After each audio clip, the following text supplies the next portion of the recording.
Hello, and welcome to today's lecture on the primary survey and the ABCDE principle, key components of emergency nursing that you'll need to master for your future careers. My name is Professor Capron, and I'm excited to be guiding you through this essential topic. Let me share a bit of my personal experience to illustrate the importance of these principles. Over the past 20 years, I've worked in both adult and pediatric emergency rooms, caring for patients with traumas, burns, and various other emergency issues. I've also worked in what we call critical access hospitals, small, rural hospitals with minimal staff. In these settings, being able to quickly assess a patient's status was crucial. If they needed serious interventions, I had to arrange for a life flight to transport them to a nearby city for more advanced care. So you see, the ABCDE principle is not just a theoretical framework. It has real-life applications that can make a difference when it comes to saving lives and providing quality care. Throughout this lecture, I hope to spark your interest and engage your minds as we explore this vital aspect of nursing care. So grab a pen, some paper, and let's get started on this journey together. Remember, the skills you learn today will serve you well in your future nursing career, no matter where it takes you. Let's look at our objectives for this presentation. First, we're going to define the primary survey and the ABCDE principle. Then we're going to describe the purpose and importance of the primary survey in emergency nursing. We will explain each component of the ABCDE principle and their significance, and we will discuss nursing interventions for each component of the ABCDE principle. The primary survey is a systematic and rapid assessment process that helps emergency nurses and other healthcare professionals quickly identify and prioritize patients' life-threatening conditions. It is essential in emergency nursing because it provides a structured approach to evaluating patients in a time-sensitive and high-pressure environment. The primary survey allows us to rapidly determine the severity of a patient's condition, initiate appropriate interventions, and prioritize our actions. In the next few slides, we will discuss the ABCDE principle, which is a widely used framework for conducting the primary survey. The first component of the ABCDE principle is airway. Assessing and maintaining a patent airway is critical in emergency nursing, as airway obstructions can quickly lead to respiratory failure, hypoxia, and even death. To assess airway patency, observe the patient's breathing, listen for any abnormal sounds such as stridor or snoring, and inspect the mouth and throat for foreign bodies or other obstructions. Some common airway obstructions include foreign objects, tongue obstruction in an unconscious patient, swelling due to an allergic reaction, or trauma to the face or neck. It's essential to promptly identify and address any airway obstructions to ensure adequate oxygenation and ventilation. Nursing interventions for maintaining a patent airway include the head tilt chin lift and jaw thrust maneuvers. The head tilt chin lift is performed by tilting the patient's head back and lifting their chin, which opens the airway by moving the tongue away from the back of the throat. This maneuver should be avoided in patients with suspected cervical spine injuries. In such cases, use the jaw thrust maneuver instead by placing your fingers behind the angle of the patient's jaw and gently lifting it forward without moving the neck. Suctioning is another important intervention for clearing secretions or debris from the airway. Be cautious not to suction for more than 10 to 15 seconds at a time to prevent hypoxia, and always monitor the patient's oxygen saturation and vital signs during this procedure. Airway adjuncts, such as oropharyngeal and nasopharyngeal airways, can be helpful in maintaining airway patency, particularly in unconscious or unresponsive patients. When using these adjuncts, ensure proper sizing, placement, and patient tolerance to minimize the risk of complications. As you perform these interventions, continually monitor the patient for any changes in their breathing, oxygen saturation, and overall clinical status. Early recognition and intervention for airway complications are crucial for preventing adverse outcomes and optimizing patient care. The second component of the ABCDE principle is breathing. Once we have established a patent airway, our next priority is to assess the patient's breathing quality and rate. Observe the patient's chest movements, listen to their breath sounds, and monitor their respiratory rate, oxygen saturation, and work of breathing. Keep in mind that normal respiratory rates vary by age, with adults typically ranging from 12 to 20 breaths per minute. Common respiratory issues include dyspnea, which is difficulty breathing, tachypnea, an abnormally rapid respiratory rate, bradypnea, an abnormally slow respiratory rate, and apnea, a temporary cessation of breathing. These issues can be caused by various factors such as lung diseases, heart problems, neurological disorders, or trauma. Nursing interventions to support breathing may include providing supplemental oxygen via nasal cannula, simple face mask, or non-rebreather mask, depending on the patient's oxygen saturation and clinical condition. It's important to monitor the patient's response to oxygen therapy and adjust as needed to maintain optimal oxygen saturation levels. Positioning the patient can also have a significant impact on their ability to breathe. For example, elevating the head of the bed can help improve lung expansion and reduce the work of breathing in patients with difficulty breathing or pulmonary edema. In patients with unilateral lung issues, positioning the patient with the good lung down can also enhance oxygenation. In more severe cases, ventilatory support may be required. This can range from non-invasive techniques such as continuous positive airway pressure, CPAP, or bilevel positive airway pressure, BiPAP, all the way to invasive mechanical ventilation via endotracheal intubation. The choice of ventilatory support will depend on the patient's clinical status and underlying condition. As you implement these interventions, closely monitor the patient's respiratory rate, oxygen saturation, work of breathing, and overall clinical status. Early recognition of respiratory issues and appropriate intervention are vital to prevent complications and improve patient outcomes. The third component of the ABCDE principle is circulation. After assessing airway and breathing, we must evaluate the patient's circulatory status.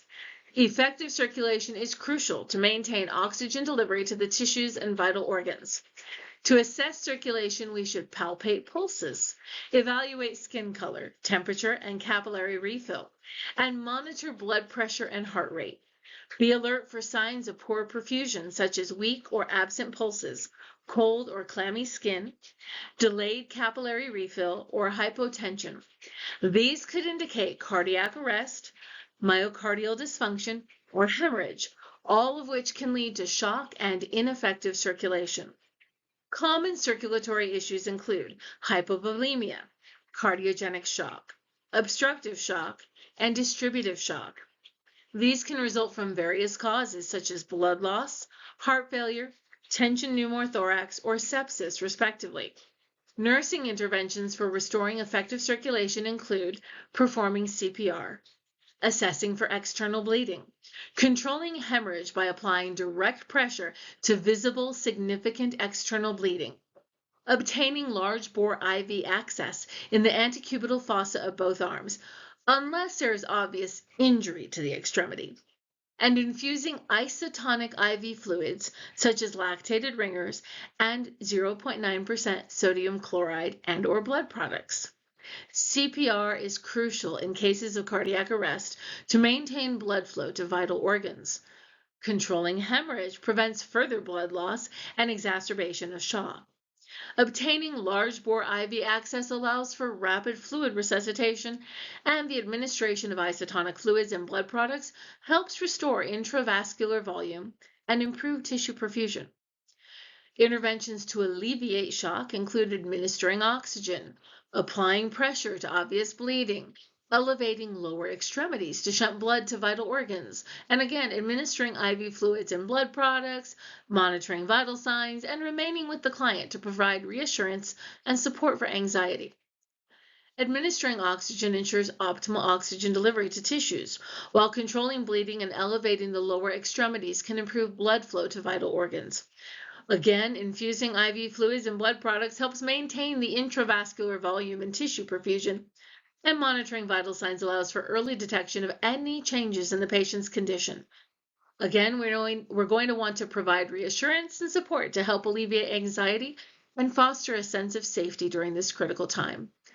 As you implement these interventions, continually monitor the patient's vital signs, including heart rate, blood pressure, and oxygen saturation, as well as urine output and mental status.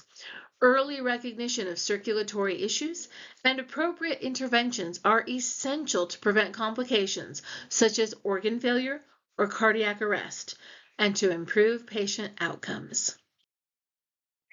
The fourth component of the ABCDE principle is disability.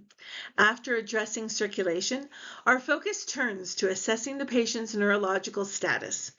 A rapid neurological assessment is crucial to identify any potential neurological deficits or impairments. There are two methods commonly used to assess neurological status: the AVPU or AVPU scale and the Glasgow Coma Scale or GCS. The AVPU scale is a quick and simple method to evaluate a patient's level of consciousness. It stands for alert, voice, the response to verbal stimuli, pain, response to painful stimuli, and unresponsive. To use this scale, first observe that the patient is alert and oriented. If so, they are an A. If not, attempt to elicit a response using verbal stimuli. If so, they are a V. If that doesn't work, then painful stimuli may be used. That would be a P. And if the patient remains unresponsive, they are considered a U on this scale. The Glasgow Coma Scale is a more comprehensive assessment tool, measuring the patient's level of consciousness based on 3 parameters: eye-opening response, verbal response, and motor response. The GCS is calculated by assigning a numerical value to each parameter and then summing up the 3 values. Scores range from 3 to 15, with lower scores indicating decreased levels of consciousness. The GCS is particularly useful in the initial assessment and ongoing monitoring of patients with head injuries or other neurological concerns. For the eye-opening response, the scoring is as follows: 1, no eye-opening response; 2, eye-opening response to pain; 3, eye-opening response to verbal stimuli; 4, eyes open spontaneously. For the verbal response, the scoring is as follows: 1, no verbal response; 2, incomprehensible sounds; 3, inappropriate words; 4, confused conversation; or 5, oriented and appropriate conversation. And for the motor response, the scoring is as follows: a 1 is no motor response; 2 is extension to pain, that is decerebrate posturing; 3 is flexion to pain, that is called decorticate posturing; 4 is withdrawal from pain; and 5 is localizing pain, while 6 is obeying commands. Common neurological issues include altered mental status, seizures, focal neurologic deficits, and intracranial hypertension, otherwise known as increased intracranial pressure. These problems can arise from various causes, such as traumatic brain injury, stroke, infections, or metabolic imbalances. Nursing interventions to address neurological issues involve maintaining a patent airway, administering medications as ordered, providing a safe environment, and closely monitoring the patient's neurological status. For example, if a patient is experiencing seizures, administer anticonvulsant medications as prescribed, protect the patient from injury during the seizure, and monitor their respiratory status and oxygen saturation. Following a seizure, reorient the patient to their surroundings and ensure their safety. As you implement these interventions, watch for any changes in the patient's neurological status, including alterations in the level of consciousness, new or worsening deficits, or signs of increased intracranial pressure. Early recognition of neurological issues and prompt intervention are vital. The fifth and final component of the ABCDE principle is exposure. After assessing disability, we must evaluate the patient for any environmental exposures or potential injuries that might impact their condition. It is essential to perform a thorough head-to-toe examination while maintaining the patient's privacy and dignity. Please note that we will have a dedicated lecture on specific environmental exposure topics, such as frostbite, heat exhaustion, heat stroke, chemical exposure, traumatic injuries, and so on, for more in-depth understanding. When assessing for environmental exposure, it's crucial to remove the patient's clothing to visualize any injuries, rashes, burns, or other signs of exposure. In some cases, cutting off the patient's clothing might be necessary to accomplish this task, especially during resuscitations or when clothing is related to chemical or thermal burns. Always preserve items of evidence such as clothing, bullets, drugs, or weapons, as they may be crucial in the patient's overall care and any investigations. Undressing the patient can potentially cause hypothermia, even if they didn't initially present with it. Hypothermia occurs when the client's core temperature is 35 degrees Celsius, 95 degrees Fahrenheit, or less. Trauma victims are at risk for hypothermia due to exposure, unwarmed oxygen, and cold IV fluids. Hypothermia can lead to eventual coma, hypoxemia, and acidosis. To prevent these adverse outcomes, ensure that the patient is kept warm throughout the assessment process, utilizing blankets and warming devices as needed. In the case of frostbite, nursing interventions include rewarming the affected area, protecting the tissue from further injury, and administering pain relief and antibiotics as needed. Monitor the patient for signs of infection or tissue necrosis, which may necessitate more aggressive treatment, such as debridement or amputation. For heat exhaustion and heat stroke, nursing interventions involve cooling the patient with cold packs, misting water, or a fan, and administering oral or intravenous fluids to help restore hydration. Continuously monitor the patient's vital signs, including temperature, and watch for signs of organ dysfunction or failure, which may require more advanced medical interventions. In cases of chemical exposure, nursing interventions include removing the contaminating substance, flushing the affected area with copious amounts of water, and providing supportive care, such as pain relief, oxygen, and fluids. Monitor the patient for any signs of systemic toxicity or complications that may develop. For traumatic injuries, nursing interventions involve stabilizing fractures or dislocations, controlling bleeding, providing analgesia, and protecting the patient from further injury. Continuously assess the patient's pain level and monitor for signs of complications such as compartment syndrome or neurovascular compromise, which may require further interventions. As you can see, the ABCDE principle is a systematic approach to assess and manage patients in emergency situations, ensuring that all critical aspects of the patient's condition are addressed. By mastering these principles, you will be well equipped to handle a wide range of clinical scenarios and provide high-quality care to your patients. In conclusion, the ABCDE principle serves as a vital framework for assessing and managing patients in emergency situations, including mass casualty incidents, environmental exposures, and situations involving abuse or violence. By understanding and applying the primary survey and the ABCDE principle, you will be well prepared to prioritize and address the most critical aspects of your patient's condition. Remember the key components. A. Airway. Assess for airway patency, identify and manage obstructions, and ensure a secure airway. B. Breathing. Evaluate the quality and rate of respirations, assess for respiratory distress, and provide appropriate interventions to maintain effective breathing. C. Circulation. Assess circulatory status, recognize signs of cardiac arrest or shock, and initiate nursing interventions to restore and maintain effective circulation. D. Disability. Evaluate neurological status using the AVPU and Glasgow Coma Scale.